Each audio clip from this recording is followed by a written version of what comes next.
أكيد احنا الآن في صدد تكوين برنامج كامل ومتكامل لإصلاح الاقتصاد العراقي والنهوض بهذا الاقتصاد.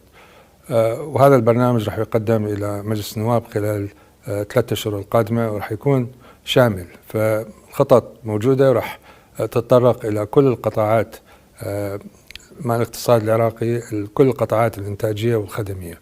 أبرزها هو أن نعزز إيرادات الدولة من مصادر أخرى، مثل من مصادر الجمارك، مصادر الضرائب المباشرة، وقف الهدر، وأيضا بعملية فك الخنق على الاقتصاد العراقي. راح نعزز ونقوي نشاط القطاع الخاص. عندما ينمي القطاع الخاص راح تنمي أيضا فرص العمل، والإنتاج المحلي راح يزيد.